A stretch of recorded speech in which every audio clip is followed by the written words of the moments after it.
Good evening. I'm Kristine Johnson in the CBS2 newsroom with a look ahead at what's coming up at 11 o'clock tonight. Remembering a former First Lady. Barbara Bush passed away at the age of 92, and we look back at her life and legacy. Also today, a terrible incident in the sky. A Southwest Airlines flight blows an engine. A woman was killed. CBS2's Meg Baker is in Philadelphia, where that plane made an emergency landing. The NTSB just gave an update on the investigation into what went wrong when engine failure struck mid-air on a flight that left from LaGuardia and was headed towards Dallas, Texas, and had to make an emergency landing here in Philadelphia. Now, the NTSB says it has formed a team that will investigate when the last time this plane was inspected for maintenance purposes. That is the main question here as to what went wrong with that engine. We're hearing that part of that engine fell out of the sky into a part of Pennsylvania about 65 miles from the airport. Also tonight in Brooklyn, a parent's worst nightmare. An intruder breaks into the bedroom of a 14-year-old. Allie Bauman has that. We're in Borough Park, Brooklyn tonight, where police are investigating an attempted sexual assault.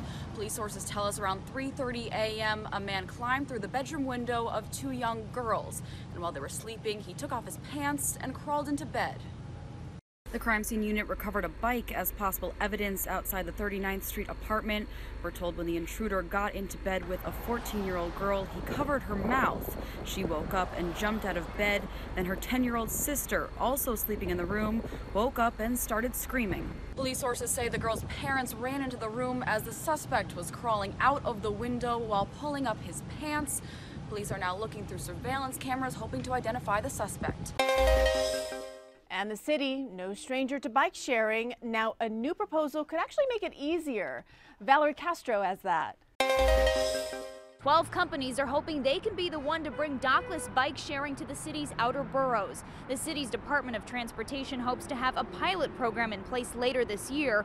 Companies like the Brooklyn-based Jump Bikes are hoping for the bid with their pedal assist electric bike. City Bike operates on a docking system, and bikes have to be returned to a specific place, but a dockless system means bikes can be parked anywhere. Opponents say dockless systems have failed in other cities where bikes have blocked sidewalks or are abandoned. Another cold, gray day outside today. Will it ever warm up? Here's Lonnie Quinn with the forecast. Hi, everybody. I'm Lonnie Quinn. Well, for tonight, we'll take you down to an overnight low of 39 degrees, so it's going to be cold out there again. There's a chilly breeze that makes it feel colder than 39. Bit of a shower chance as well, even a snowflake chance north and west. Now, it would be a wet snowflake, but it's possible out there. Getting into your day tomorrow, we've been talking about Wednesday being the pick of the work week, and I still believe it's going to be. About 59 degrees, a sunnier sky overhead. You still have some clouds, yes, but overall, this is the best you're going to do during your Monday through Friday stretch this week. What about the upcoming weekend? Well, we're going to talk more about that as we get a little closer, but I will say it's looking a little bit better than we had been initially thinking. So right now, guys, plan on a day tomorrow where you're just about 60 degrees with a milder sunshine overhead. And you can keep it right here or watch us on CBS2, WLNY 1055. So just a sample of some of the stories that we're working on for you at 11 o'clock tonight. We hope to see you then.